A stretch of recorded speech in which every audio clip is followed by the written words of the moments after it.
I'd like to bring to you the course itself, the structure, but also to present our colleagues from PSU and our liaison from PBOT. Aaron Golub with PBOT, can you unmute yourself and also do a quick introduction to welcome everybody to the Portland State University space for this course? Yeah, thanks. Welcome. Normally we would be meeting in the basement of the, I forgot which building it was last year, but unfortunately we are not doing that. But it's going to be a great class nonetheless.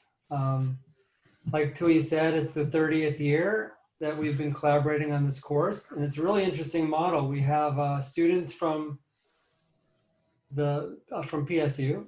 It's a actual course that some students are getting credit for. And then we have all of you who are members of the public who are just interested in transportation. And it's jointly funded through PSU and the city of Portland. And so it's a really cool model of community university engagement and cross-pollination. And it's, I always have fun coming in at the end and seeing your projects. And I look forward to doing that in December, coming in figuratively to the Zoom calls. But I'm not going to stay with you today, but I wish you a great class and have a great term. And I'll turn it over to Michael. Thanks, Aaron. Hi, everyone. Good to see you. I'm Michael Espinoza. I'm the PBOT liaison for this class. So I work closely with Tui and Aaron. And I'm the one who we've been emailing with through the application process, and I'm the one who manages that website. And so I am, really here to support Tui and to support this program. A little bit about myself. I am originally from Chicago, and I moved to Portland in 2017, and it was really sort of the culture of bicycling and culture of sustainability that really got me interested in Portland. So it was really a transportation focus that pulled me here. At PBOT, I work on programming that includes things like the Transportation Wallet, which is a demand management program in the parking districts. I also staff a project called the Pricing Options for Equitable Mobility. So if either of those things are interesting to you or you want to learn more about it, feel free to reach out. I do want to share a couple key points, and that's that these sessions will be recorded and they'll be posted to the PBOT YouTube account. So if you missed something in class, you're always welcome to go back and take a look at it. And it's also a way for us to share information and learning here in the program with other people who would like to join in and see that.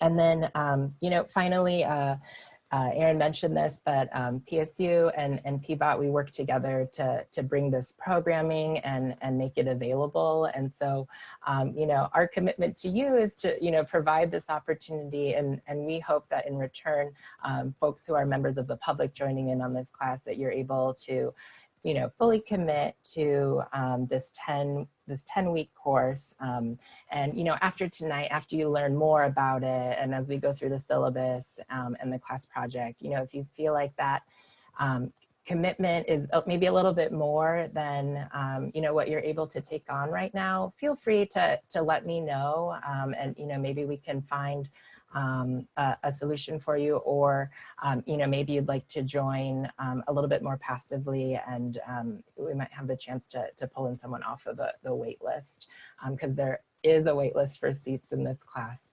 and it's been really great to see so much interest in the course. So those are my keynotes, and I am really looking forward to spending my Thursday evenings with you and getting to know you through this program and learning alongside you. So Tui, I will turn it back to you. Wonderful, thank you. I usually don't share much about my experience, and it's one of the things that Michael had mentioned last year, but I should probably do a more formal introduction about myself. I'm Tui, Tui Tu. I'll be your instructor for the class. I've lived in Portland ever since I was 4, so not born here, but essentially raised here, and I've seen the city change over time, at least over the last 40 years, to where it is now. I have a background in civil engineering. I went to University of Portland for engineering school, and also a Portland Public School product. Went to Benson High School and did studies in architecture journalism. So always had a technical, very technical side, but also this communication journalism side, in which I'm very thankful to be here. Like I said, I've been in the industry for about 20 years. You can read more about my bio. And the last 6 years have been on my own and essentially working on projects throughout the region on earthquake preparedness, transportation planning. What you'll see also is the course brings in a very diverse group of speakers, as well as the class roster itself. But what I'm going to plan on doing is actually showcasing a lot of the projects I've been working on over the last couple of years. So that's essentially who I am. And like Michael said, we're all very excited, and we'll be happy to be here together in this virtual space to learn from each other.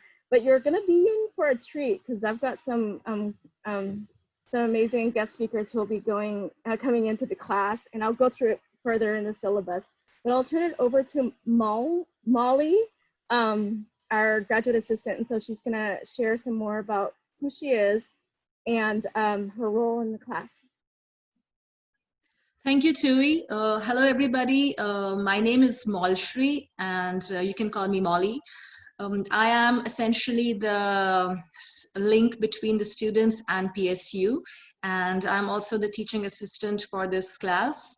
At present, I'm pursuing PhD from the Department of Urban Studies, and I've just begun my 2nd year.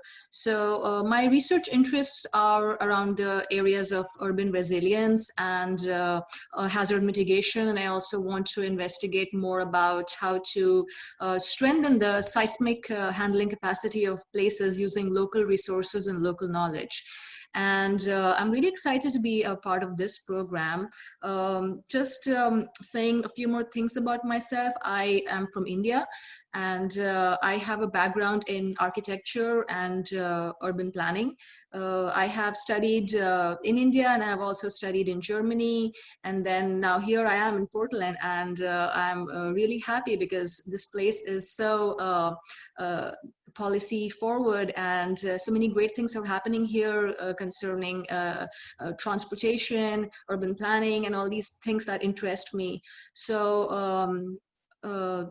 it really excites me to be a part of this program in particular, and considering how legendary it has been, and also the fact that so many speakers having years of practical experience are going to be talking here, and that's the thing which I'm really looking forward to learning from this program.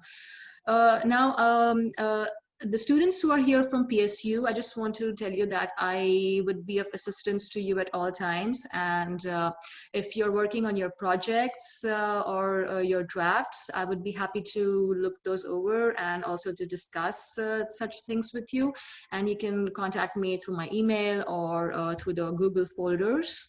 Talking about Google folders, I think the registered students have already received links to those. And they are named individually, and that's essentially the place where you would be dropping your completed assignments or any other homeworks or your project submissions. And those folders are also shared with Tui and Michael, and they will be looking into that whenever a submission has been made. If anybody has not received the invitation for the Google folder, the Google Drive folder, please do let me know, and I would be happy to just look that over again. As the others already mentioned, we are having Zoom sessions here, and that's something which many people are not really comfortable with. And there are so many features to Zoom. I think nobody knows 100% what's going on with Zoom. So for this class, we have prepared a couple of polls through which we want to know how comfortable everybody is using Zoom. And they are just two basic questions, and we will be using, because later in the class we will be using functions like raise your hand, and the chat box will also be used if you have any questions while somebody else is speaking. So I'm actually going to launch these two questions, and please answer them so that we can share the results with everybody. So here we go.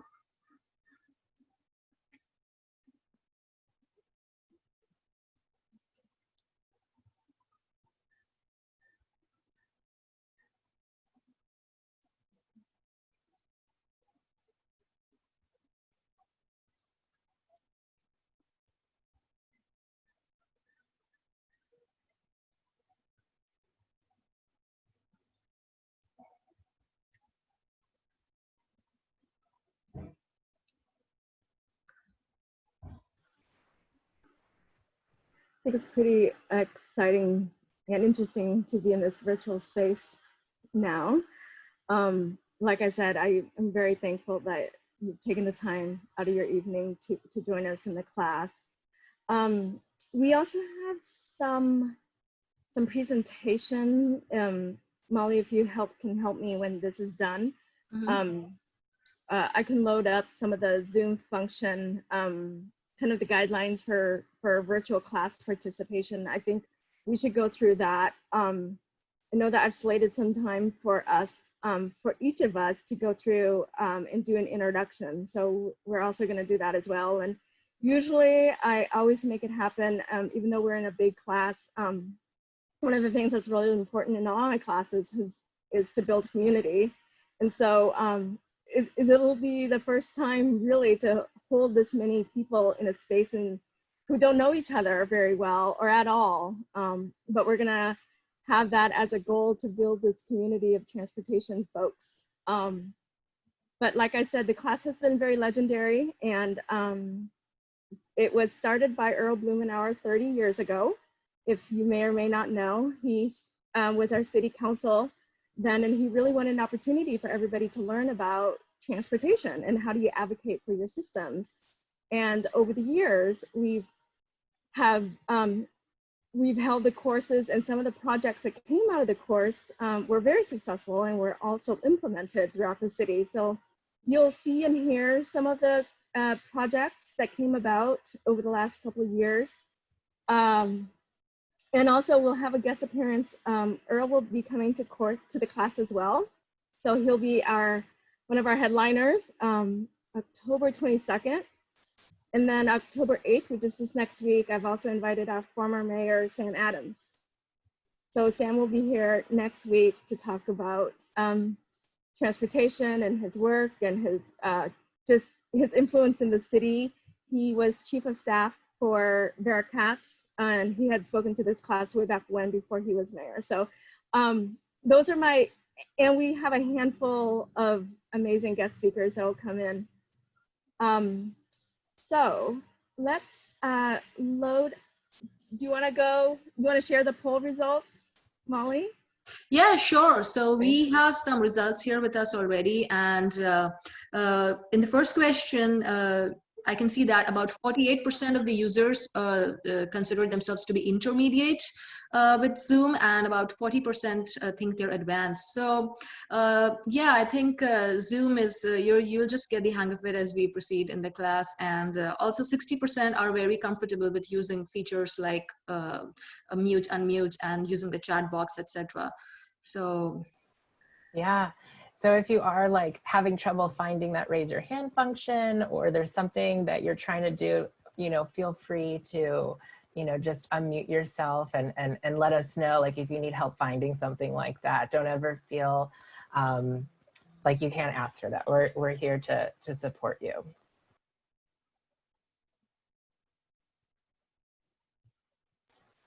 Twee, you're muted. Molly, can you bring up my PowerPoint? I'll just go through the Yeah, sure. introductions.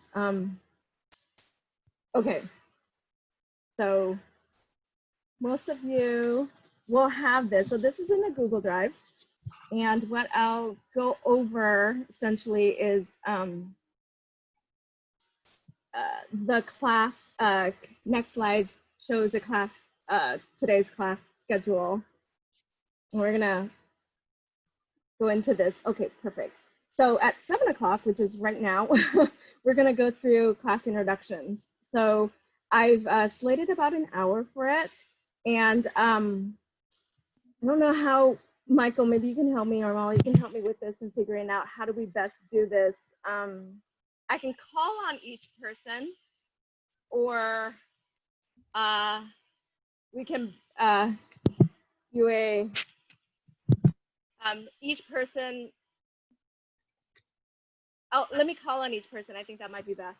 So let's stop the share screen for now. Mm-hmm. And then, so everyone can meet each other. Okay, so I'll just go by who I have on the screen.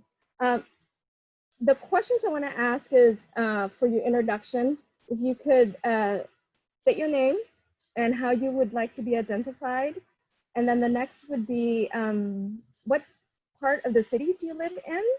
And in essentially what district, and why are you interested in taking this class? And what would you like to learn from this course? And I know one of the questions that came out of the registration was what was the most interesting thing about you? So if you like to share that, it might be a good reminder. So I will let Michael Mann go first. Michael, could you unmute yourself? There we go. Wow, first, okay. You're just first on the list. Yeah, no, that's fine.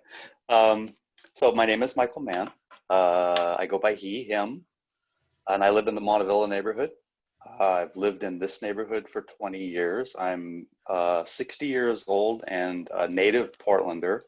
Lived in the Bay Area for a little while, lived in South Carolina when I was a little kid, but I've been in Portland or East County. I lived on a farm in Gresham for many years.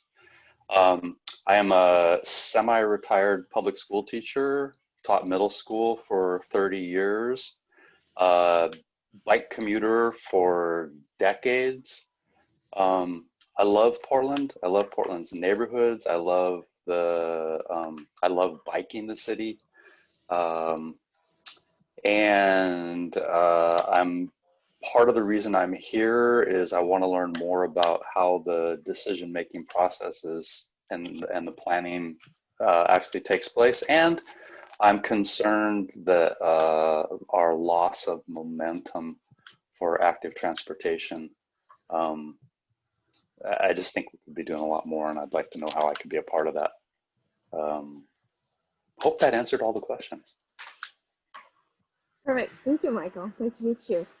Byron Palmer, would you like to go next?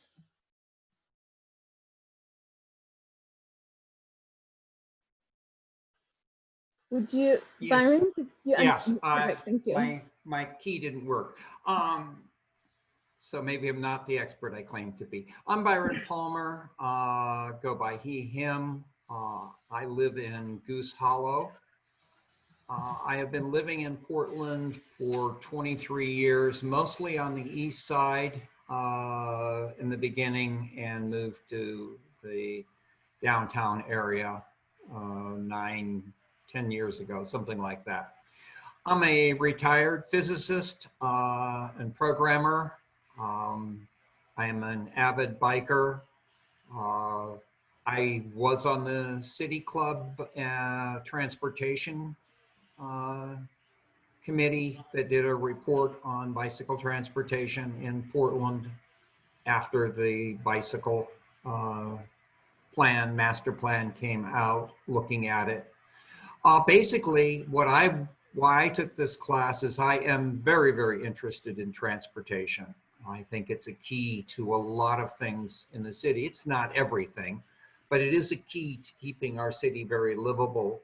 And I'm very interested in how planning works. And I, again, like Michael, I'm very interested in why we aren't making as much progress on bicycle and biking like we used to. We were the #1 city for so long. Now we're about 10th. So I'm interested to see what we say about that. So thank you. Thank you, Byron. Next up is Jesse.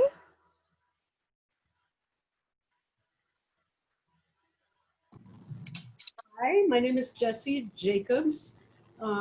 I live in Northeast Portland in the Argay neighborhood, which is a little bit east of Park Rose, almost out to Gresham, but not quite. And I lived in Portland from 95 to 2002. Then I moved to Anchorage, Alaska, and just moved back in 2018. And could not afford the house that we had left in Tabor. So we're a little bit further east now. I am on the Argay Terrace Neighborhood Association, and I'm the representative for the East Portland Land Use and Transportation Committee. So basically that's the reason that I'm interested in this course. I feel like transportation to me is sort of a black box, especially the planning part. And I want to learn more about that so that I can contribute more to the land use and transportation community. I'm a biologist by training. I retired from U.S. Fish and Wildlife Service protecting endangered species. And then I was working as a contractor for National Marine Fisheries Service doing the same thing. And as of today, which is, well, yesterday was the last day of the fiscal year, I decided to hang it up. So I now have a little bit more spare time, and I'm very interested in what this course has to offer. There's a lot that I need to learn. Thank you, Jesse. Yasmin. Hi, everybody. My name is Jasmine, she, her, hers.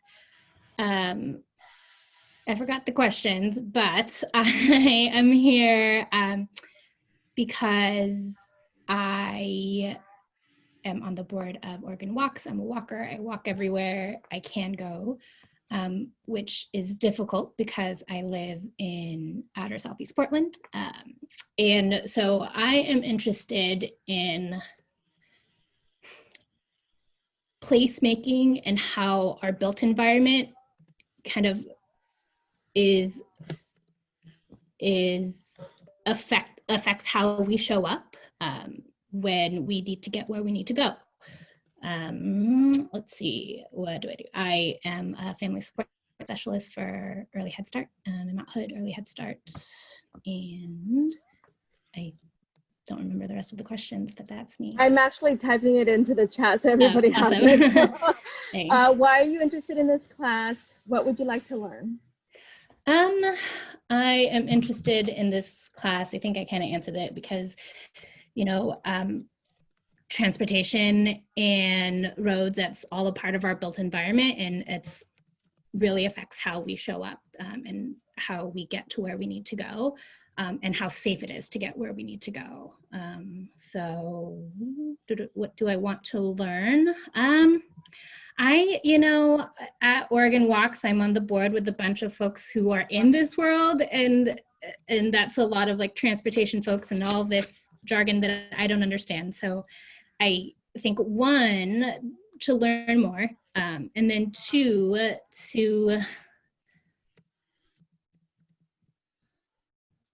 to talk and kind of like reimagine how we can make transportation equitable for all. Thank you.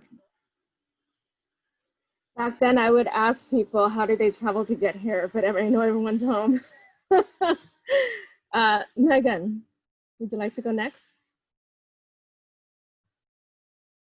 Hello, I'm Megan. I go by she or her. I recently graduated from Portland State University in June with in community development, but I had like a big focus on transportation, and that's a big reason why I'm taking this class is I want to boost my knowledge on it and learn more about transportation planning, more specifically. Let's see, I live in outer Northeast Portland, like really borderline Gresham, Fairview area. Let's see. Something interesting about me was just something I did today. I went hiking with my boys, and the cool thing about it was we went to find this abandoned 1970s utility truck that was left there after they were trying to build the Mount Hood Freeway back in the day, like back in the 1970s, but they threw that whole project out and started making the Max instead. So yeah, that's it. Very cool. Yeah. Lajun. Am I pronouncing your name right? Yes, that's right, Lejeune. I'm Lejeune Thorson. Hello, everyone. I'm happy to be here. She, her are my pronouns. I live downtown. In fact, I live right near PSU in the University District on Harrison Street in one of the condo towers there in the Halpern sequence. I'm on the board of the Downtown Neighborhood Association, and I'm on the Land Use and Transportation Committees. And I know that Jessie said she is also on her Land Use and Transportation Committee. I'm a retired school counselor and high school counselor for 44 years. So I think I deserve a medal for that. And my interest is in pedestrian safety, and especially, and I'm interested in planning. Planning, I go to city meetings about planning, and You're a planner at heart. I'm probably a planner at heart. Is my newest avocation. But I'm interested in safety because downtown, I walk downtown. I believe very strongly in biking, although I don't ride a bike much anymore. And I'm interested in, well, there's so many new electrical bike type things that are competing with pedestrians in the same areas. And I'm concerned about the safety of bikers and the safety of pedestrians. And I'd like to see more separation of the two, like you see in down towards OHSU, or the design that they're doing on NATO, which you're probably familiar with because it's close to PSU, separating the bikes from the pedestrians. And I'm really happy to be here. Thank you. Awesome. In the chat, Michael Mann asked you a question, and he wants to know, what district did you work for? I worked at Centennial High School for 30 years. And then I went to Washington and worked in Woodland and then Washougal. So Michael, did you go to Centennial? Earl Blumenauer went to Centennial. He was there before I was there, but I knew of him. He was legendary at Centennial High School. Yeah. Earl Blumenauer and Rick Gustafson. And Rick Gustafson was the one who taught this class for 28 years. They were best friends in high school at Centennial. Really? And they were on the debate team. Right, and they're...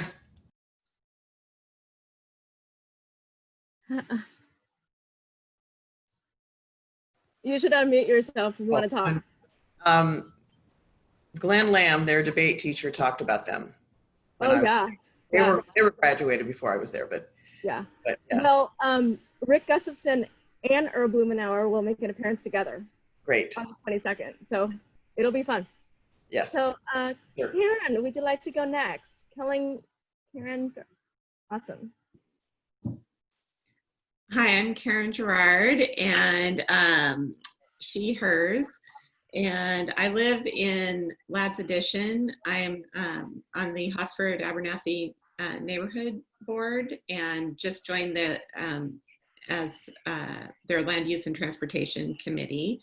I worked for 25 years in public health, and we always joked that public health practitioners and planners are kind of like twins separated at birth, but we speak very different languages. I work in chronic disease prevention, where physical activity is very important. And of course, access to healthy food is very important in preventing and managing chronic diseases like diabetes and heart disease and cancer.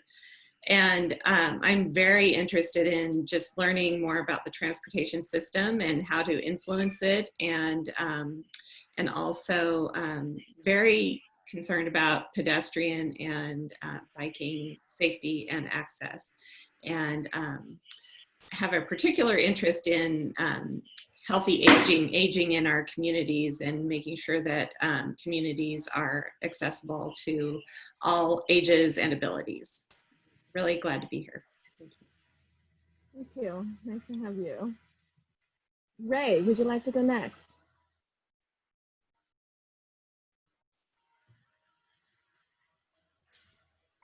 Hi, my name is Rai, actually, but thank you, sorry. And I use she, her pronouns. I live in Kearns, and I was mostly interested in taking this class. I'm not one of the PSU students taking it for credit, but I am a student at the OHSU PSU School of Public Health. So right now I'm studying health promotion, and I thought this class would be an interesting complement to some of the other things that I'm studying at the same time. So I'm really interested in looking at transportation as a social determinant of health and how it affects so many other things that contribute to our healthy lives. I'm also really curious this year to see if we'll talk about any of the changes that the transportation systems have had to make due to COVID. I'm wondering what sort of long-term things are maybe going to be changing with transportation to adapt to that. And in the spirit of this class, I think the most interesting thing in regards to this class anyways is I grew up in a really rural area, so I never rode public transit until I turned 21 and went traveling. Very cool. Thanks. Where was that first place where you did your first public transit trip? It was Lisbon, Portugal. Very cool. Yeah. We might do some international component of the scavenger hunt bingo game we're gonna plan on. So to answer your question about COVID and coronavirus and its impact on traffic, that's actually a very new section that I will be bringing to the course. It's further along, I think it's in November, but PBOT has been in the forefront of doing quite a bit of research and analysis. So you'll be hearing from the traffic division team on some of the work that has been taking place as a result of just looking at data, looking how traffic patterns and how it's changed. And it's gonna be exciting, it's gonna be new to me too. So we're all gonna learn this together and be in this new normal together. James, would you like to go next? Oh, hey there. I'm James, everyone. My pronouns are he, him. I live in Goose Hollow, basically, really close to Burnside. I, unlike many of you, are not on any boards or committees. I actually moved to Portland about a year ago. And previously I've lived in Northern California, Southern California. I also spent some time in North Carolina as well. So I've been in many different areas with different transportation types and whatnot. But really, I'm interested in this course basically because I want to get a better sense of Portland and how things work here. And I actually have a background in environmental engineering. So I'm not practicing right now, but I do really care about urban planning and how everything works in terms of our built environment. And it's just something it's more of a hobby / interest for me. So that's why I'm in this course. Awesome. Thank you, James. Steve Leathers, would you like to go next? Sure. Hi there. My name is Steve Leathers. I use he, him pronouns. I live in the Richmond neighborhood of Southeast Portland. I'm interested in taking this class because I, like a lot of people here, moved to Portland a little over a decade ago, mostly because I didn't want to have to drive everywhere. So I moved here with my bike and biked around a lot and really fell in love with the city. And now I bike slightly less because I'm not biking to work every day, but I'm still walking around. And I think transportation is a really important, often overlooked issue. And I just want to know more about it. I want to learn as much as I can. Awesome. Thank you, Steve. Laya, am I pronouncing your name right? It's Leah. Leah. So my name's Leah. My pronouns are she, her, hers. A little bit about me. I graduated from the University of Oregon last year. I studied public policy and economics. So I'm really interested in this class, kind of like incentive structures and how that you can build that into transportation planning to promote community health. I live in the King neighborhood, and yeah, I guess that's all the questions.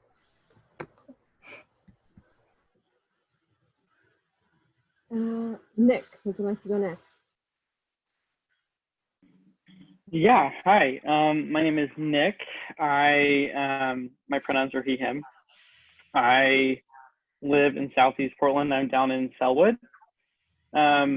I, like many of you, am a transplant. I moved from Lexington, Kentucky, so I'm a bit a ways from home.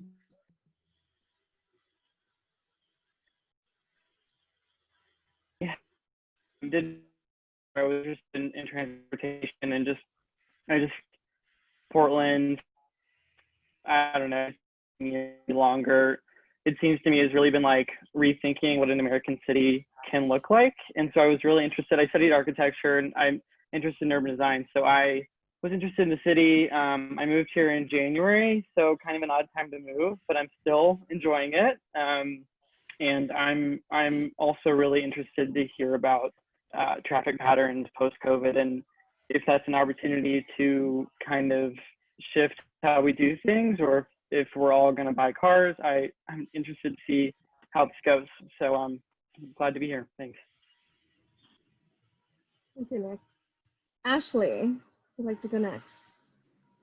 Hello, Ashley Lopez. I use she, her pronouns, and I live in the Montevilla neighborhood right now. I was interested in taking this class, just see and learn a little bit more about the planning process that PBOT does and how they go about gathering community input and how they prioritize projects with their budget. And yeah, I'm just hoping to learn more about the ways in which PBOT does that. Awesome. Thank you, Ashley. King, would you like to go next?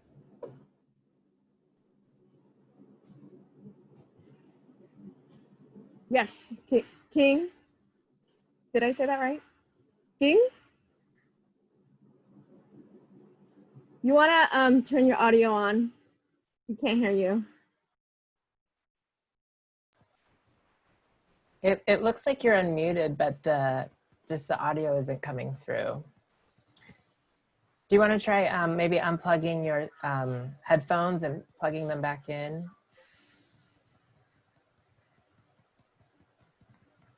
Okay, let's do that. Phil, would you like to go next? Sure. Hi, class. My name's Phil Stenstrom. I use he, him pronouns. I live in Madison South, part of Northeast Portland. And like 30 years ago, I read The Granite Garden. I forget what it said.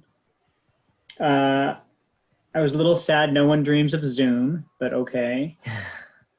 And I work at the airport, so I'm in charge of the runway taxiway system there. So I'm interested in the airport as a node, but I know enough about that. Probably I'm interested in how it connects to other modes of transportation. I'm also the noise manager for aviation, so I'm interested in noise as a pollution source, as well as other pollution and who bears the burden of it around the city, as well as the movement of freight and how it relates to both traffic patterns and pollution as well. I've become really interested in social equity strategies and learning like what the city is doing and can do and the impediments to doing different strategies. And I'm super interested in like these surrounding things like the smart grid and autonomous vehicles and big data and the effects that can have on transportation and will have, as well as I forget who was saying about incentives and investment strategy, how to pay for all this stuff. I'm super interested in, and then getting a feel for the political landscape and like what's possible and who opposes things and why. Really interested in that. I'm from Canada, and I've been on the bus before and on the MAX. Great, thanks, Phil. I think you've highlighted a lot of the topics that we're going to showcase here in class. So hopefully, awesome. I'm in the right class. Hopefully for everybody else who's gone already, your needs will be met in this class. Josh, would you like to go next? Sure. Josh, he, him, live in Brooklyn currently for about 4 years, Kearns neighborhood before that for about 5. Lived in Boston for a while before that and grew up in a one-stoplight town in Western Pennsylvania where I did not take transit. I'm really interested in biking and transit. I'm involved with a couple of groups like Shift and Pedalpalooza and Bike Loud. And I'm also the Brooklyn Action Corps Neighborhood Association chair and the Land Use and Transportation chair. So I definitely, I'm interested in finding out a little bit more about kind of the breadth of considerations for making changes and kind of how projects get through, how things actually happen. And I'm also, my day work, I'm a designer and a digital accessibility specialist. So I'm really also interested in the accessibility, like all ages, all abilities access in the environment. Thank you, Josh. Mariah, would you like to go next?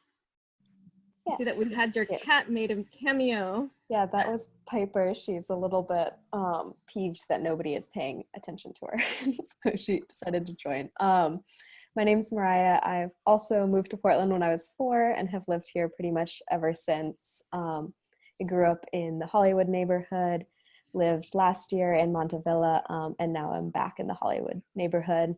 So Northeast Portland for the most part.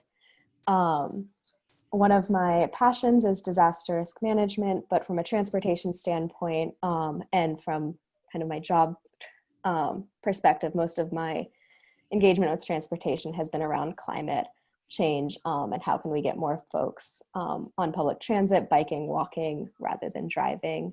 But I'm also, especially for this class, really excited about the equity component and how, as a few other folks have mentioned, transportation and the different transportation options can really create community and kind of the livability aspect of it. And I use she, her pronouns. Awesome, thank you. Mira? Hi, yes. I'm Mira. I also use she, her pronouns. I actually live in Vancouver, Washington, so just north of the Columbia River. I study computer science and urban planning, not at PSU, elsewhere, back east normally, but I've lived here in Vancouver pretty much my whole life, and this is where I kind of moved once the pandemic sort of hit all of us. So in the meantime, I'm hanging out here and really excited about the opportunity to take classes from PSU about this. I'm particularly excited in kind of getting a look behind the scenes with all of the people we're going to have speaking of the city that I'm kind of know best almost out of all of them. And I think interested mostly in how the like culture and the shape of cities kind of influences the different ways that transportation kind of evolves and what is and isn't feasible between them. Yeah, I think I got all of them. Yeah, perfect. Thank you. Julie, would you like to go next? Sure. Hi, I'm Julie. I use she, her pronouns. Let's see, I live in Piedmont neighborhood in northeast Portland. I'm 2 blocks into the east part of Northeast. I moved to Portland in 2004, but then I've spent the last 4.5 years living in Vancouver, BC, and I moved back here full-time to Portland in February. So why am I interested in this class? I work as an artist, working in theater and also in social practice. And a lot of my work engages in the relationship between sight and story. And I have an interest in active transportation, walking and biking on the side. And I thought that this might be a really great way for me to kind of see how I can bring those two interests together. I had the good fortune to advocate for a new crosswalk on my corner, and then it was finally installed after a 2-year delay. And it's been great during the pandemic to see the uptick in pedestrian and dog traffic right outside my front window. So I feel like there's a lot of social potential with this crosswalk and this island, and I feel like I'm excited about how we get around to be a vehicle for connecting with other people. Thank you. Intersections are crossroads and interesting places to bring people together. Emmy, would you like to go next? Yep, my name is Emmy. I live in inner Southeast, also in Lads Addition. I am interested in learning about kind of best practices around the world when it comes to traffic and transportation patterns. I'm also a full-time bike commuter. I also bike for fun a lot, and I was really sad to miss out on Pedalpalooza this year. So I would love to just see kind of trends in how bikes and cars and other modes of transportation share the road. What cities are doing it well, what cities aren't, and how Portland can be better, and how the process is put together in the city to get things moving forward and to get things changed. Awesome, thank you. Kian, let's try you again. I think you're on a different device now. Yeah, I'm using my phone now. Can you all hear me? Yes, we can hear you. Oh, awesome. So hi everyone, my name is Kian and I use he, him pronouns. I live in Southeast Portland. My family and I immigrated to the US from Vietnam about 6 years ago. So Portland basically been our second home since we moved to the US. In Portland, I went to Franklin High School for 1 year, and then I enrolled at Portland Community College for 3 years. And during that 3 years, I got the opportunity to participate in a lot of student activities where I got to volunteer in the community and work with a different nonprofit organization. I even volunteered with the Vision Zero project with PBOT once. And also during 1 year where PCC has the money to invest in transportation, as students, we try to advocate to make sure that they invest the money in the low income area, or like the area that serves students that mostly undeserved. So all of that. And then I had a thinking, oh, it's probably applied to the whole city as a whole as well. Like, how can we make sure we use the money on projects that benefit like everyone? When we do like important project or like big project, how can we make sure we reach out to those like have a language barrier, or like those who often not voice their concern? Or how can our project help fight climate change overall? So I'm just very happy to see one email from one of my friends about this class, and I signed up and I got in. So very happy to get in. Awesome, thank you. I should probably also share where I live and where I came from. Thank you for sharing. I am also once an immigrant here, born in Vietnam, born after the Vietnam War, and came here and actually sailed and ended up in Hong Kong as a refugee, and ultimately came here as an immigrant in 1980 in Portland, Oregon. And that's where I've landed in Portland all my life. Been here for over 40 years. But yeah, you've touched on many, many things that I have been passionate about and have been working on over the last few years. So thank you.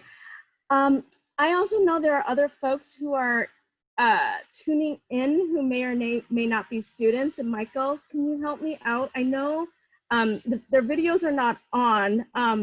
We have Marie, Quincy, Paul. Marie is registered in the class, yeah. Okay.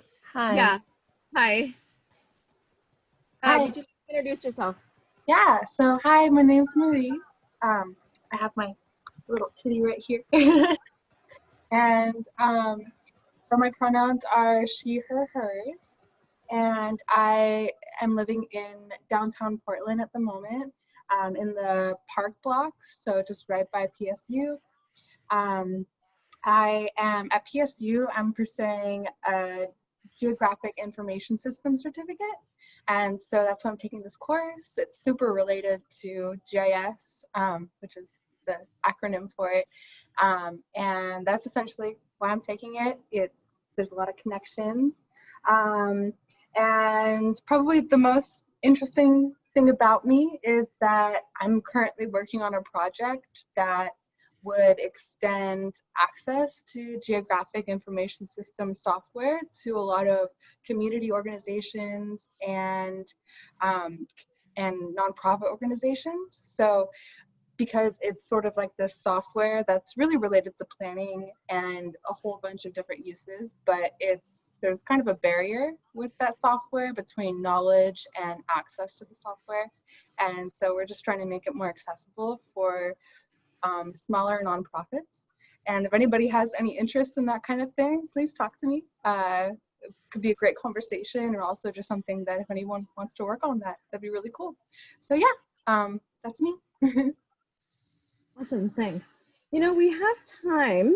I'm going to ask the remaining folks to also just turn your video on, and we'll do an introduction. I know that you may not be registered for the course, but we have just a little bit more time, but if that's okay.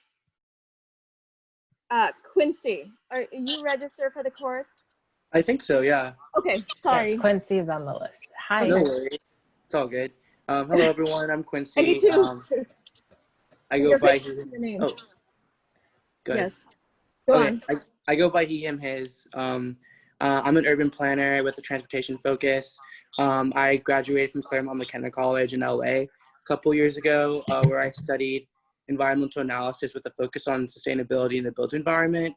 I focus particularly on how to create transportation projects and transit-oriented development projects within communities of color, particularly Black communities around the West Coast.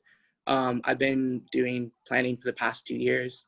I helped PBOT with their Healthy Business Permitting program. I'm on Metro's Committee on Racial Equity, and I also serve as Laurelhurst Neighbor Association's representative to Southeast Uplift. Awesome. Very busy. Paul, would you like to go next? Sure. My name is Paul, he, him. I live in North Portland in the Portsmouth neighborhood. And I guess I'm interested in why I'm interested in the class. I just moved here to Portland in January, but before that I lived in Seattle for 5 years, and I work in kind of this intersection of like sales and development and transportation, specifically bike transportation.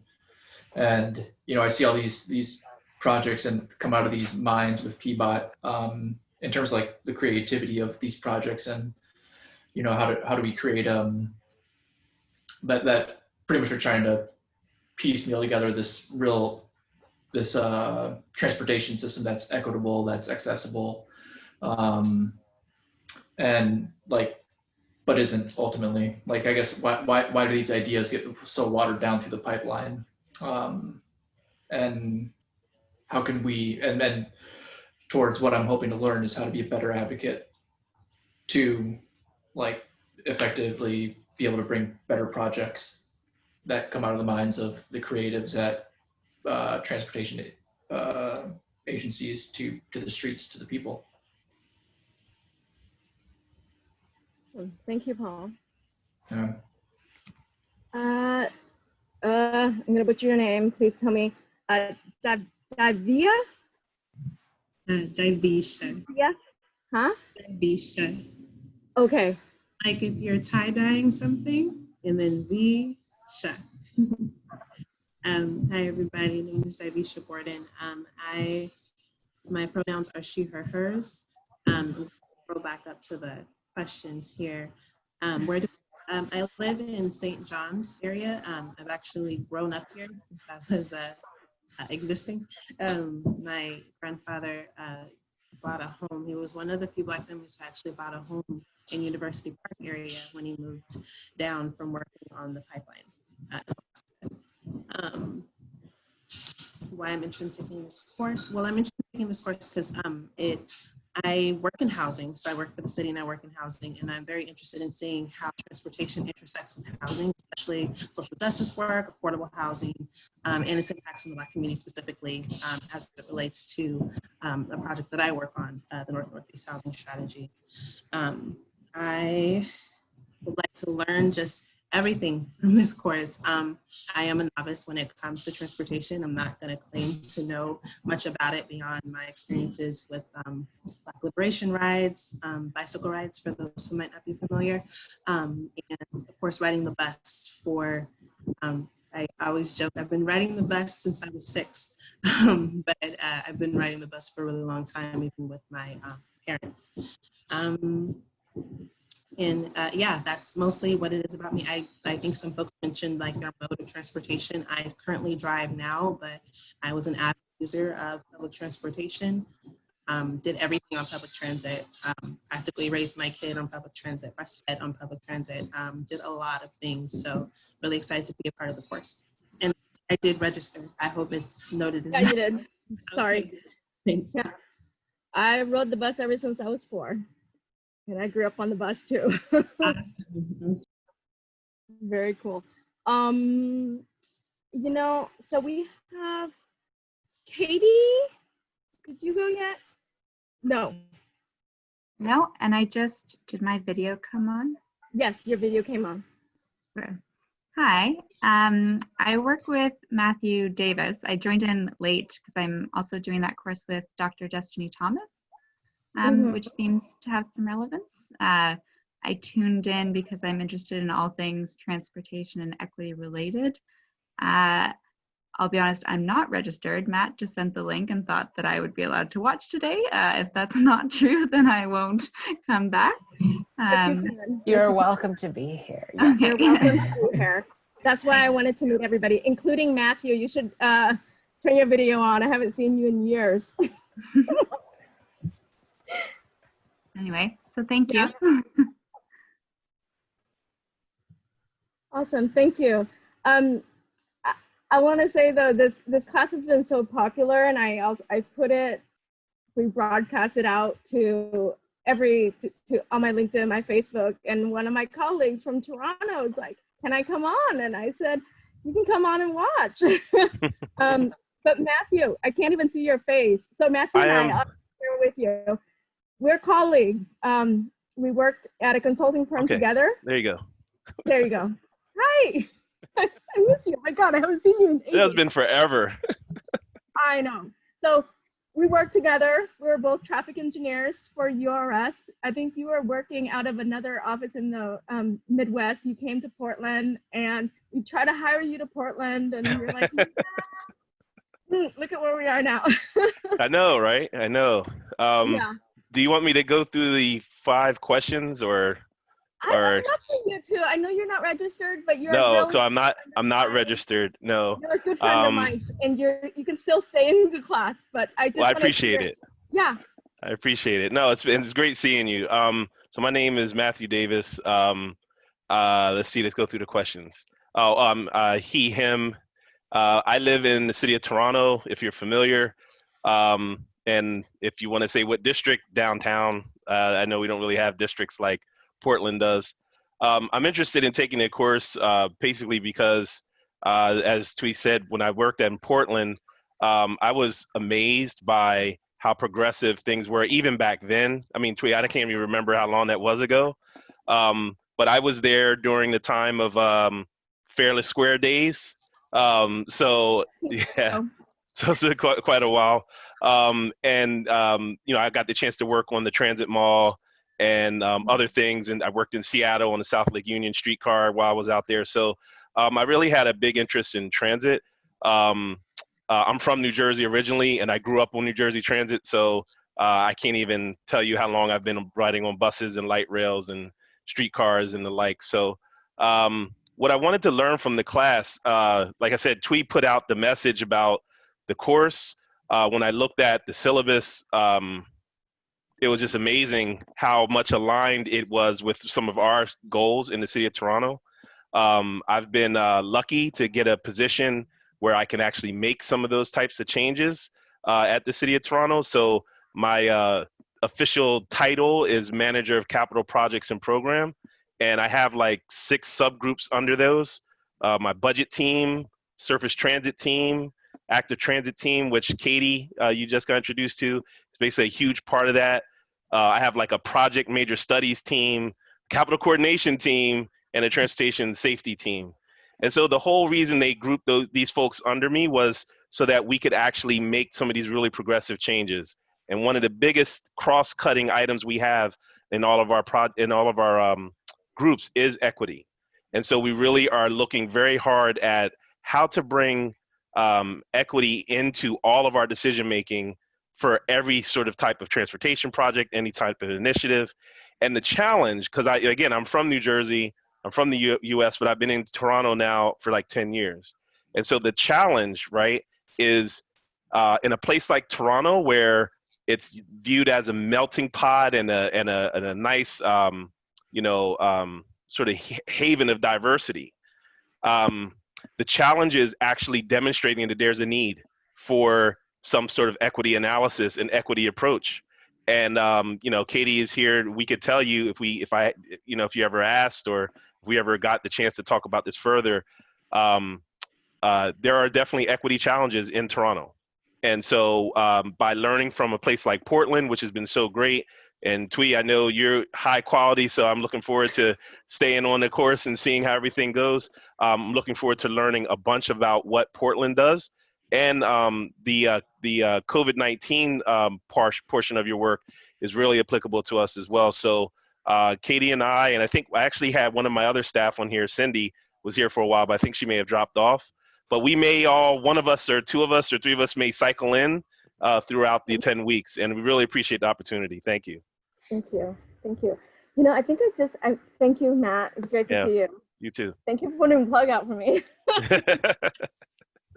I think I missed Kevin Foster. Kevin, I know that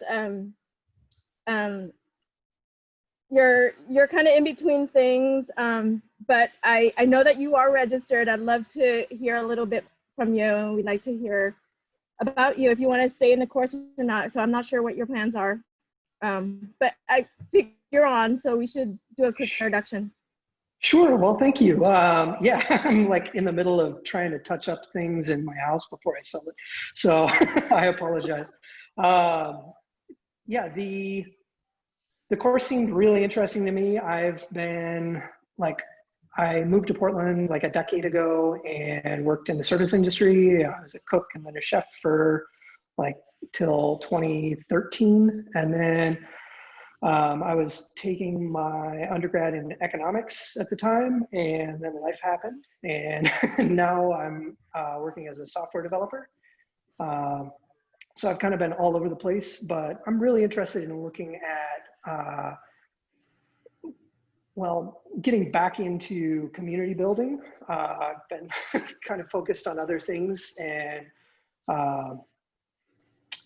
really excited to kind of make some connections on that front, but also like a lot of my undergrad projects, transportation was a theme in some of that stuff. And I'm excited about the idea of revisiting some of those thoughts. And just like looking at public transit as it relates to regional transit, and why, you know, we've done a pretty good job of that within Oregon or Portland specifically locally, but as far as like getting to other corners of the state and other cities within the state, that seems like I'm kind of wondering why things stalled out and are lagging in that respect as like part of a larger transit system. Yeah, I went to culinary school in New York, so I kind of saw how the regional transit worked there, and I'm excited to see if that could be a part of Portland's future. I think anything is possible. There's a big bond coming up in Metro right now, so yeah. We are gifted today with an alumni who would love to come back to the class and share his stories. But before Nathan, you speak, I think what we actually need to do is take a break. And I know Zoom calls, especially in the evening, it's pretty taxing on folks. So let's take a 5-minute break and come back at, let's see, or you want a 10-minute break? We're actually ahead of time, so we're good. Do you guys want to do a 10-minute break? And kind of stretch, get some coffee, tea, water, late night drink. Anything's possible now. But yeah, let's do it. Let's do a 10-minute break, and we'll return back at 8 o'clock. And then we'll hear from Nathan, who took the course last year. And he's going to talk about his project. And so we're going to hear about his project, and he doesn't need to put a plug in for the class, but he probably will. But let's do that. Nathan, it's great to see you. You too. I will be plugging the class. See you in 10 minutes. Okay, see you in 10 minutes. See you guys in 10 minutes. Molly? Yeah. Could you bring up the slide and just have folks see this? But can you scroll to the part where I did the virtual participation? Yeah, sure. Yeah.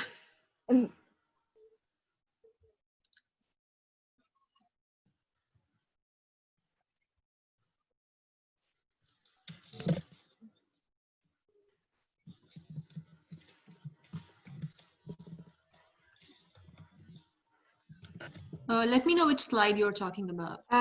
Go to the next, that one. Yeah, I want to bring that one up as a reminder. When people come up, they can just, within the 10 minutes, they can come and zoom in on this and kind of look at it. Sure. And then when we return back, then we'll bring up Nathan's. But I think that was a good start. Yeah. Okay, I will, I'll text you guys. I'll see you in a bit. Okay.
I just want to bring this up on the Zoom functions. I think we mentioned it a little bit at the beginning, but we all know about chat box. I'm sure all of us have used Zoom quite a bit over the years, or even Teams over the months. But I would love for you to also have your video on, so I can put a face to the name. It's really hard when we can't have these back,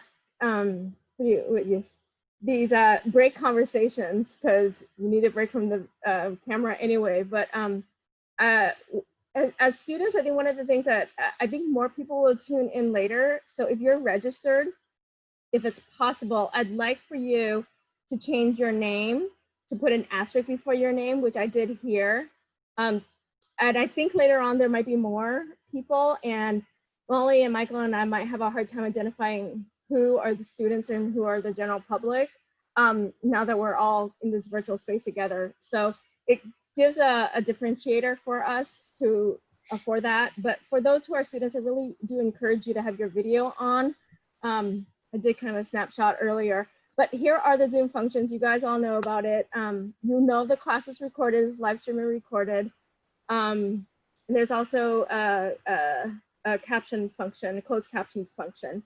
There's a hand raise function, and also the chat room. So in any event, this presentation, this PowerPoint presentation, will be put into the syllabus and also in the Google Drive that Molly had mentioned earlier.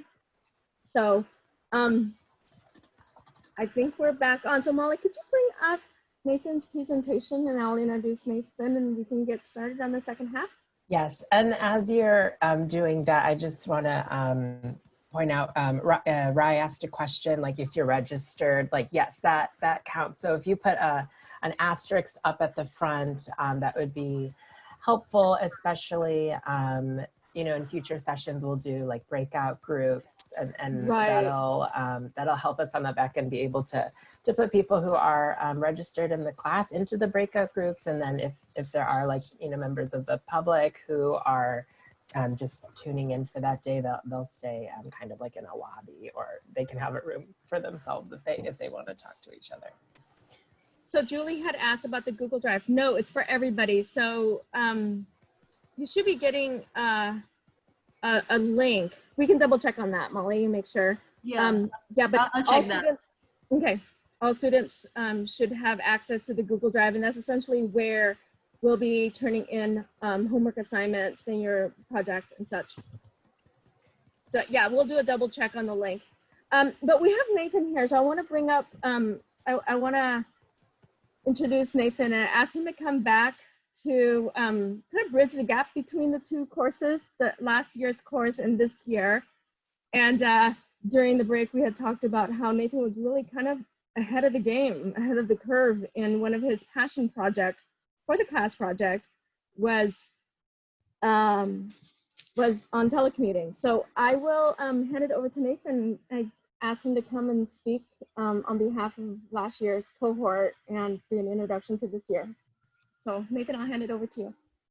Well, thanks for having me back, Tui, Michael. I'm super honored to be back and just, you know, talk a little bit about the class and the project that I did. And, you know, this class, guys, like it feels more relevant than ever, you know, in this surreal new world that we're in 2020. And, you know, I just want to really reiterate that, you know, this class is like such a community gem. You know, it's been around for 20 plus years, and hopefully as you guys go through this course, you like really get a chance to feel that, because that was certainly very apparent for myself. And I think a lot of the folks that took the class last year, you know. This is the 30-year anniversary.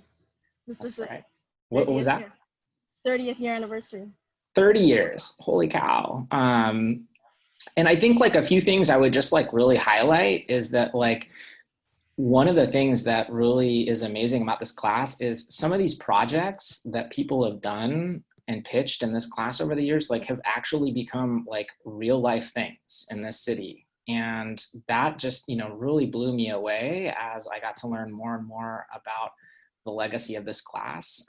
A recent example is, you know, Chloe Udaly and her staff took this class 2 years ago, and now we have the Rose Lane, you know, bus only lanes. You know, I think the neighborhood greenways are, you know, part of the legacy of this class. And so I just want to really, you know, encourage you guys as you think about your projects to just keep in mind that like these projects could be real things in the future. They have been as a legacy of this class. And you know, the last thing I'll say about that is this class, if you are interested in reaching out to people in the transportation community in Portland and you tell them you're in this class, like they will absolutely take the time to talk with you about your project. I think I met with, and I'm probably on the excessive side, but like, I think I met with like 8 or 9 people to kind of pick their brain about my class project. And every single one was super excited to talk and made time. And of course, not everybody, is going to do that. That's totally fine. But people were really fired up to talk to somebody taking this class. So, as you think about your projects and, maybe who you'd want to talk to, like people are more than willing to do it. And so, yeah, like where I kind of like got my inspiration for my project idea was we had a guest, Margie Bradway, who I think might be a guest this year. She works for Metro and she came to our class and was kind of running through a deck. And one of the things that she ran through was the different like modes of transit that people were taking to get to work in Portland. And one of the things that I noticed was that like over the last 15 years, the biggest leap was telecommuting. It had gone from like 3% in 2008 to like 10% almost in 2020. And I was just like, wow, that's really interesting. Everything else seems to have either flatlined or kind of gone down a little bit. And in the context of like Portland's, goals for 2035 of reducing greenhouse gas emissions by 50%, basically my project idea was like, well, hey, what if we pushed for a 35% telecommute by 2035 as a way to help reduce vehicle miles traveled and reduce greenhouse gas emissions. Little did I know, like 1 year later, we would have, come close to that due to this crazy situation we find ourselves in. But if you want to move to the next slide, I'll just kind of go through what I got a chance to talk about and find out in the research for the project. Is it possible we go to the next slide? Can you advance the slide? Yeah, so just to kind of reiterate, the city has committed to reducing greenhouse gases by a huge percent in the next 15 years. And one of the things that Commissioner Udaley had said is we need to reduce our vehicle miles traveled by 50% if we're going to hit that goal. And so in my mind, low hanging fruit, like what are the trips we can get out of the way or get off the road? And, driving to work for a lot of people is a low-hanging fruit one. And so some of the other reasons why I thought this might be a good idea was, not everybody gets a chance to work remotely. I know not obviously everybody can, but if the city got behind promoting this, it might give a lot more people the opportunity to actually get a chance to work remote who otherwise maybe their boss wasn't really fired up about it or was apprehensive. A few other things that I sort of pitched was like, hey, this is like a shovel ready project. We can implement it with little money, if the city gets behind it. It's a policy that saves Portlanders money, right? Like if you don't necessarily need to commute into work every day, like you're saving money on gas and wear and tear on your car, or maybe your transit, purchases. Safety wise, the safest commute taken is like the one not taken. And the biggest thing for me in talking with the people that I got to meet with over this project was this was kind of like telecommuting was really kind of a tough thing for, I think, PBOT and Metro to kind of figure out how to get in front of and take some credit for. And I thought like, hey, if the city adopted an ambitious goal of increasing that number to help with the climate goals and vehicle miles traveled reduce goals, like maybe they can start taking credit for some of this moving in a positive direction. If you can switch to the next slide. And so this, just a chart that kind of like is showing basically like the organic growth of telecommuting with like kind of no push by the city or the state. And sort of my goal was just like, hey, like if there was a little bit of an endorsement, the organic growth we're seeing, could certainly, increase, maybe by an extra 10 or 15%. And yeah, like that was essentially the gist of the pitch. I would say like in hindsight, a year removed where a lot more people were forced to do this, right? A lot more companies were forced to allow this. I do think that, I've sort of wrestled with a few different, hindsight 2020, like what does this maybe look like in the real world? And, I do wonder like what does the city have a viable and robust transit system if so many people are working from home that don't necessarily need to commute into their office via transit? Equity is a big theme of this class. And even last year, I really struggled with like, how do we incorporate equity into this, right? And 2020 has really proven that, essential workers can't telecommute in, right? And like, how would a policy that, the city gets behind perhaps, like, how would that play with equity? I think also too, like if we live in a world where telecommuting is, a key feature, like, are people going to stay in the cities, right? I think a lot of cities are kind of worried about like, are people going to leave and move to the suburbs? And I think the last thing I'll say is like, my pitch was not everybody should work from home 5 days a week. It was like, hey, if the city gets behind it, maybe people can work from home 2 or 3 days a week that otherwise couldn't. Yeah, that was kind of my passion project pitch. And it was really interesting to talk with a bunch of folks from PBOT and Metro and other transit professionals about this and kind of pick their brain. And I would just say, like, for all of you guys taking the class, like, any idea you have that you're interested in, like, it's an idea you can certainly explore. And, some of the projects that my classmates pitched were so interesting and so different, and just really cool to listen to and to learn about. And so, yeah, that's it. I'm, super excited for you guys with this class. I'm excited to have been invited back, and holy smokes, we got to 35% work from home telecommute like in a year, not 15 years. So I'm curious to see how the telecommuting kind of plays out in the coming years. I think 35 is actually kind of low now. Does anybody have any questions for Nathan, since he's still here? Questions about kind of the research and projects. I know I'm going to go over it later, but questions about the class. Phil, you raised your hand. Oh, so this might be out of scope if you just said you're going to cover this later, but I was just curious to hear what were the big like incentives that the city could provide to get that 35 by 35, or is it off the table now that everyone's at home or many people are at home? Yeah, that was something that I wrestled with, right? Trying to figure out like, how does the city get behind it, right? And, learning about some of the downsides, I think that folks that work for the city maybe saw.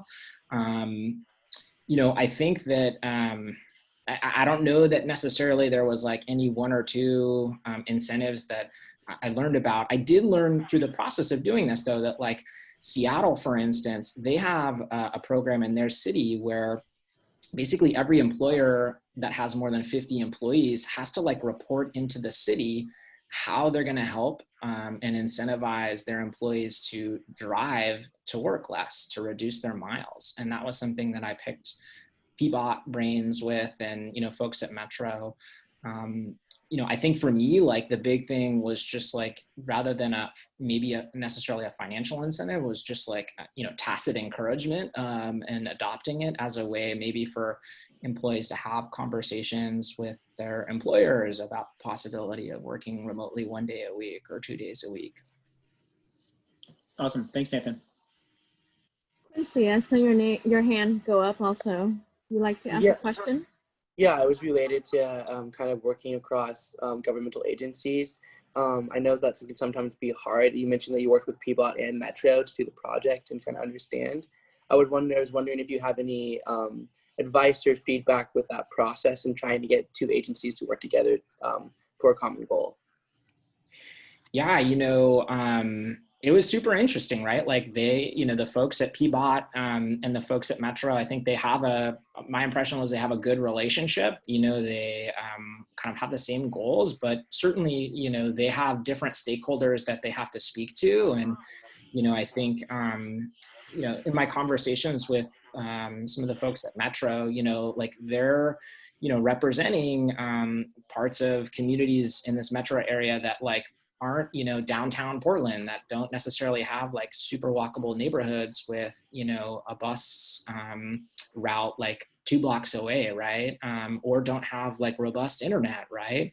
And so I think that like this class is a good example of, you know, PBOT, Metro, like getting together. Like when Margie was a guest speaker, she was a guest speaker with like Art Pierce, who's somebody that works at PBOT that took the class as well. And so I think that like certainly both were wrestling with it. I think Metro, you know, when I pitched it to the folks at Metro, I think it was a little bit more of a, I don't think I had appreciated the full scope of like what Metro's work is when I was pitching it, but it was interesting to kind of hear their feedback. And I don't know, like I just sort of viewed it as an opportunity to push, you know, kind of this idea and learn a little bit about their perspective on it as a way to maybe hopefully add some cohesion between the groups.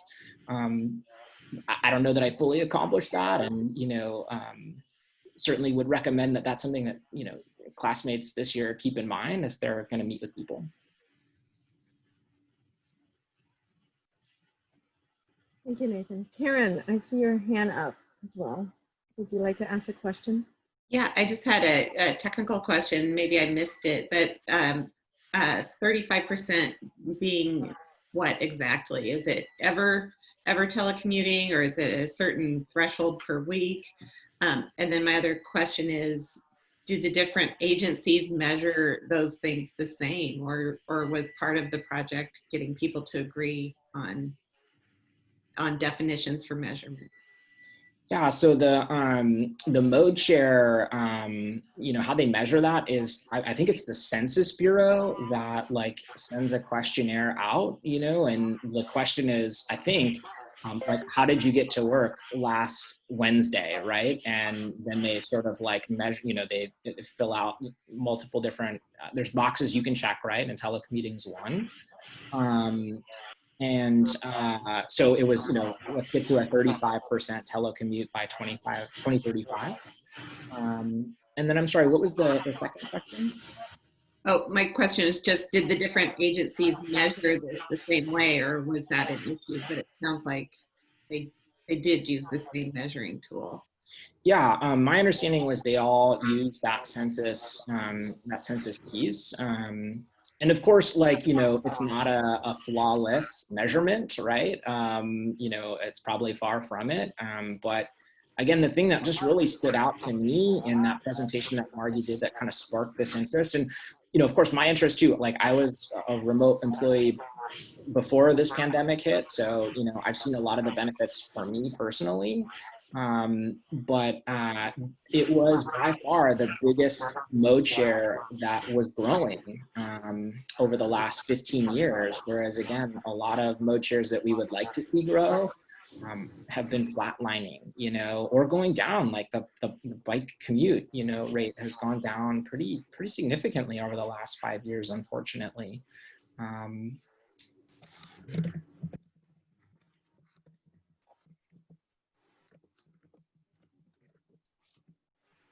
Great, thank you. Thank you, that's awesome.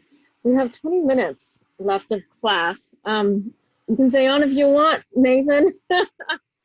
But I'm gonna plan on going over the syllabus. So Molly, can you bring up the syllabus? It should be the second slide of, yeah, it should be the second slide. Sure. And all of you have received my email this afternoon regarding the more overall syllabus.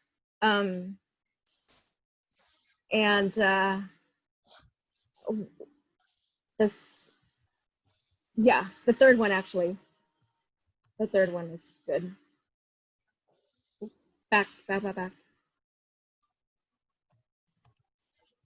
Okay, perfect. Yeah, so you received, this is a lineup for this year. And like I said, the class has, what's famous for the class was a handful of things where the guest speakers that came in who were influential in the decision-making process in the city of Portland. So I've changed up the guest speakers every year. All my classes are different every year. What's relevant for this class, and I think is important for everybody, is transportation justice, as well as, you know, how do we deal with COVID and its impacts on traffic. So that's what I have lined up for the next 8 weeks of class. So next week, I actually don't have somebody who would talk about the history of transportation. That's going to be a part of your homework assignment, which I will present later. But Sam Adams, our former mayor of Portland, will be here, like I said. And one of our former students, Caroline Chris, so she'll be talking about her project as well. So that's week 2. Week 3 is the week that Nathan's been referencing with Margie Bradway from Metro, Art Pierce with PBOT, and then Bob Hastings with TriMet. So we can't bring PBOT and Metro in without bringing TriMet in. Having transit is very important, and I think it's going to be a busy week, so I'm really going to have to have them condense their presentation so we have some interaction in class time. But that's week 3. And Nathan, if you want, you can also join the class again and listen to Margie again. They're great. They're great. I just so might. They were both worth it. Yeah, they were very much worth it. I think everybody's really much worth it too.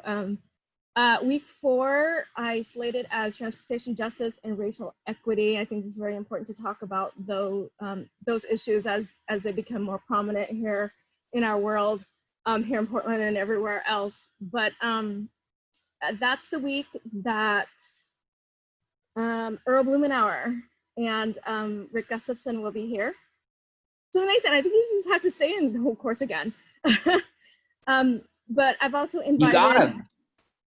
I got him. I know I got him.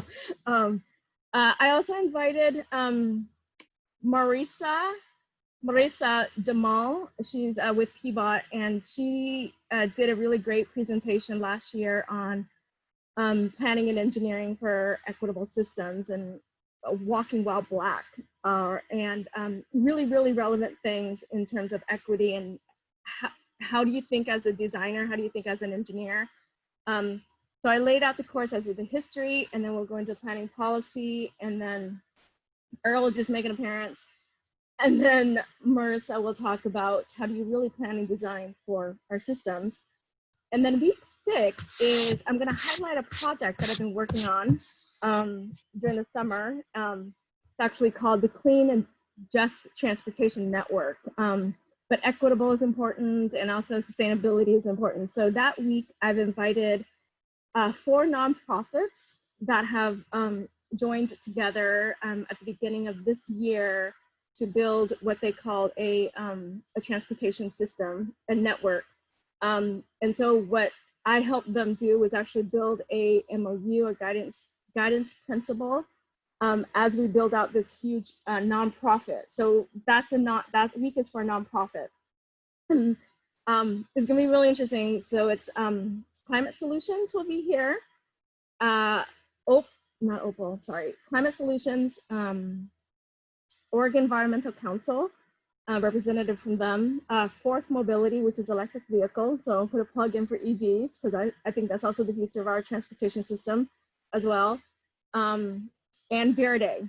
And Verde is headed up, is a nonprofit here locally. You may not have heard about it, but they've been doing a lot of transportation projects within the city. And so that's the week slated for the nonprofit organization to talk about this network that I've helped them, kind of a coalition that I was helpful in getting them here. So it'll be interesting to hear from nonprofit perspective versus a regional perspective and everywhere else.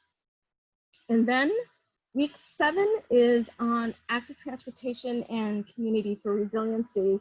And a big part of that is actually disaster preparedness. And I will most likely highlight one of my projects as well. We have Mauricio Leclerc from, I think I said his name right, Michael, from PBOT, who is on our resiliency. His passion project is also resiliency. He's originally from Chile, and so he's has endured a handful of earthquakes, and so him and I have been working on some emergency preparedness across the region. One of my projects currently is plan out our emergency transportation route, so I think he's going to highlight that. But we also have a couple of other consultants who will come in to do class exercises. So week 7 will be a class exercise week, sprinkled out throughout the term. We'll also have the second half of class to be class exercise. So class week 8 is going to be more on our smart mobility, smart challenges of our community, and I've invited our colleagues from DKS Associates, which is a traffic engineering firm here in Portland. And some of the students that did not make the class who are already in the industry, they'll be coming in to help with the breakout session and group exercise. But Adrian Piermine of DKS will be here to talk about kind of the vision, really have a big equity component to how do you plan out for our smart systems. Portland, as you know, was a part of the Smart City Challenge. We did not get it. But over the last few years, even though we didn't get it, the plan was still there. And Adrian might talk about, what plans can we implement at a local level and also as a regional level, and maybe even at a national level that ties into the smart grid and electrification of the system. So it'll be it's really looking towards the future. So that's essentially the course syllabus itself.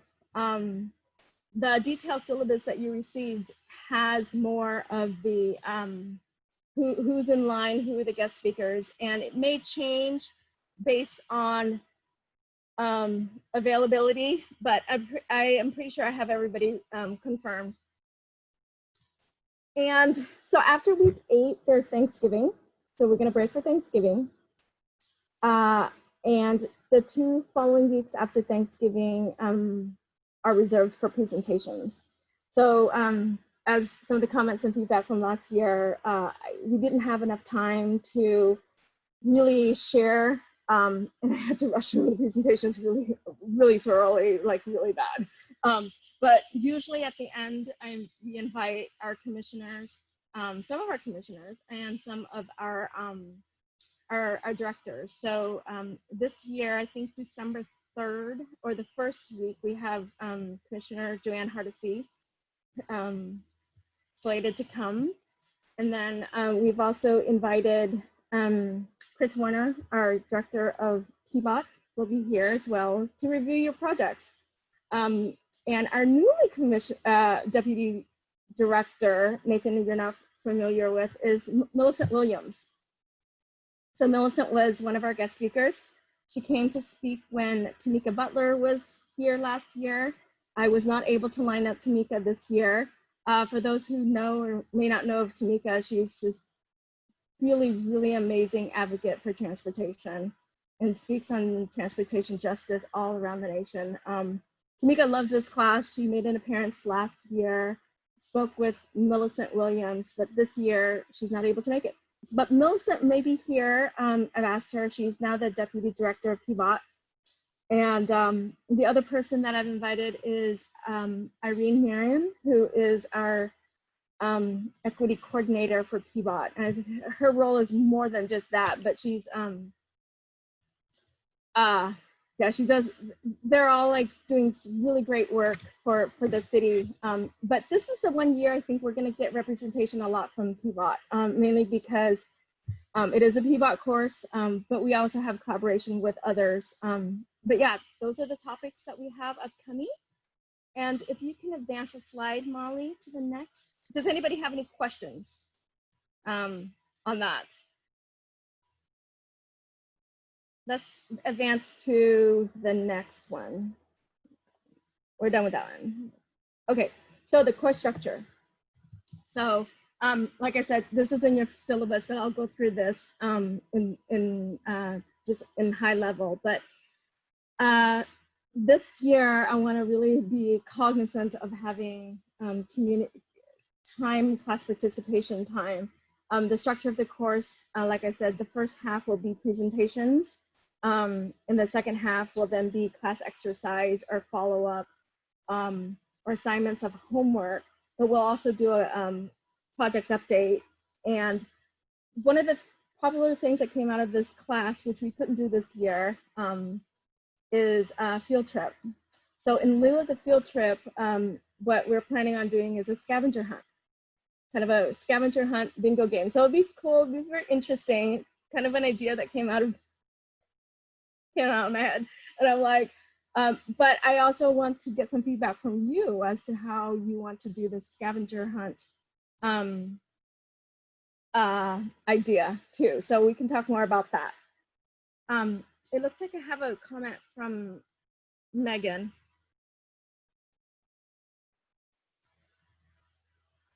Oh yes, Megan asked about Safe Routes to School. So I do have a colleague who works for Safe Routes to School here in Portland. I could talk to her and see. They're a big part of the Getting Here Together coalition with Metro. So I haven't reached out to her for this class. I just know there's only one person in the whole entire city of Portland. It's Kari something or other. Kari Kloskov. She has a very long last name, but she's actually the only, yes. Yes, she's awesome. She is so truly awesome. But she's so very well taxed because she's the only person for the Safe Routes to School.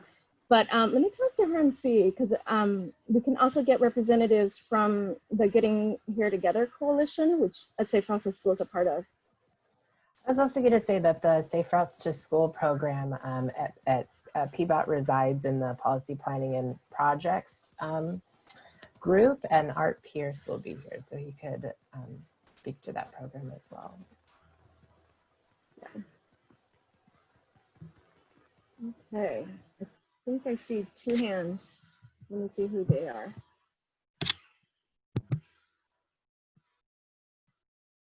LeJune, do you have a question? Yeah, my question was about raising my hand, because I'm used to just seeing a hand symbol there, you know, on the bottom of my screen, and now it looks like you have to go to participants and then find, is that right? I mean, on all the Zoom things I've done, it was just the symbol is just right there. Yeah, that's correct. You click participants, and that's where the and then you have to find your name to raise your hand. Okay, that's different. You got it right. Quincy, do you have a question? No. Okay, you're just testing the hand raising function? No, I think it was still there from last time. Sorry about that. Oh, okay, let's undo that, or you can undo that. Lower hand. Okay. Tui, I quickly want to say something. So a lot of people have been asking questions about the Google Drive folders. And do you want to talk about that? Yeah, I just want to say that initially I sent out to those who were formally registered, and there have been some new members. So don't worry, I'll just get it out to you as soon as possible, and you'll have it in the next few days for sure. Yeah, we do have 5 minutes. So I do want to end on time. It's really important. This is also in the Google Drive, so you'll get this, but it'll go through the class structure, the 5 themes. This is on your syllabus. So let's advance to the next slide, because I really want to close out at 8:40. So woven throughout the course, this is all important. You guys all touched on this. So we will be bringing all of this to the class. Let's go to the next slide. And equity, diversity, inclusion. Of course, these are very important questions. So what I've done in my previous class was actually have a big handboard and people ask questions and sticky notes. So let's remember this each week. I'll bring this up each week so we're cognizant that we're integrating all this in our conversations. Next. Okay, so class project. So the class project, Nathan mentioned some of it. You'll get more information from me, but essentially it's broken into essentially like kind of 3 phases. Yeah, keep the class project. So the first phase is essentially to kind of define your project and what you want to explore. This year, as in all these other years in the past, it's always been an individual project, and we're gonna have to keep it as an individual project. But we can talk about this in further, and I know you have more questions. You can bring the questions to next week. But think about what you want to work on. Think about what kind of change you want to make in the city, and you'll have an opportunity as homework assignments come up to research and outreach to those who are already in the industry. And I'm here, Michael is here, Molly's also here, and we can help you kind of reach out. And the guest speakers are very, very willing to speak to you, like Nathan said. But come up with a project, come up with a vision planning. It could be as big as my project when I took this course was medical transportation. How do you plan for medical transportation for the elderly baby boomer population?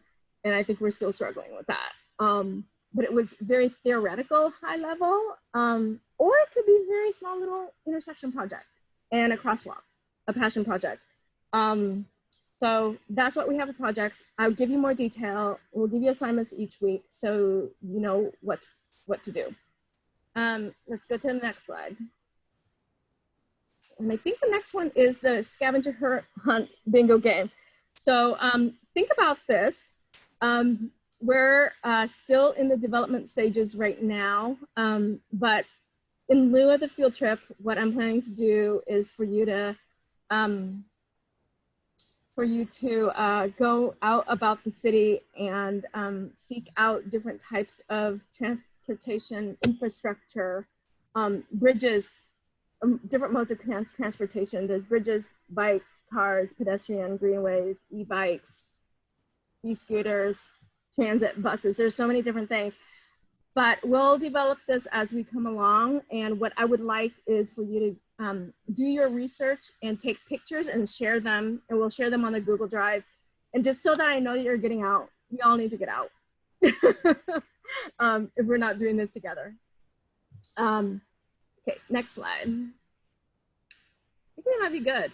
I just put this together to think about, these are my thoughts as I'm like researching what infrastructure means to me. So in your mind, what does road, what does highways, what does infrastructure mean to you?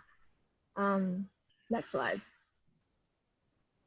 And urban planning, we talked a lot about urban planning and resiliency and land use. So these are kind of the defining characteristics that I came up with in my previous classes, kind of ideas from other students, but just being cognizant of where we are in the world and where we are now. Even though we're in COVID time, this is still very relevant.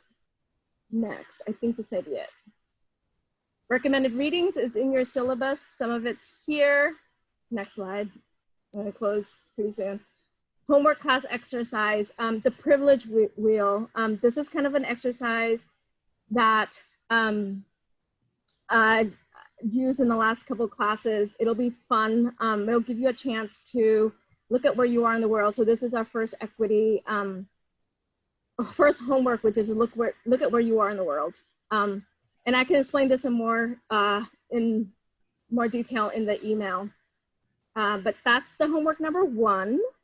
And then homework number 2, I know I'm putting both of this together. Go to the next one. So this is like last year's privilege wheel. It's interesting to see where all of us came together.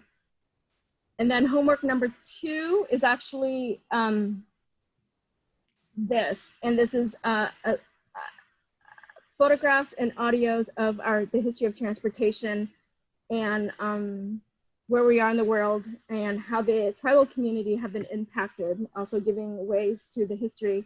So this will all be on your Google Drive. I'll email all of this to you, but I have 2 homework. The first one is just a fun crayon exercise, but make sure that you submit it into the Google Drive.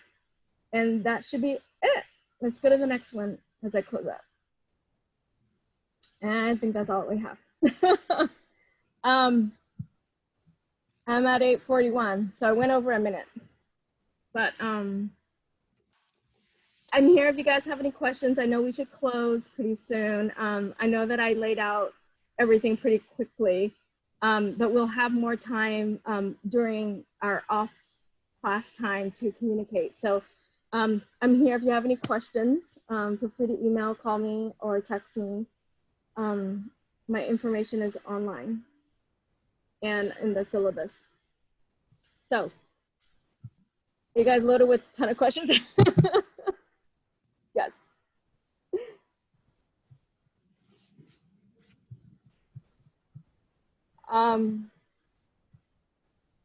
Should I take some, Michael? Where are we?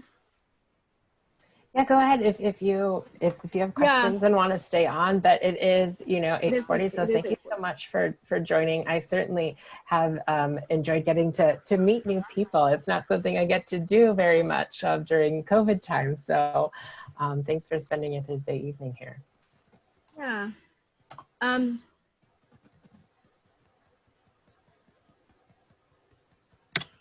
So I'm here if you have any questions, but I will give more detail in the email regarding the homework assignment, the due dates, the project, and then we'll come up with the scavenger hunt. But this is a great first class. Thank you so much for tuning in. Bye, everyone. Thank you. Thank you all. Thanks. Thank Bye. you. Thank you. Thank you. Bye, everybody. Thank you.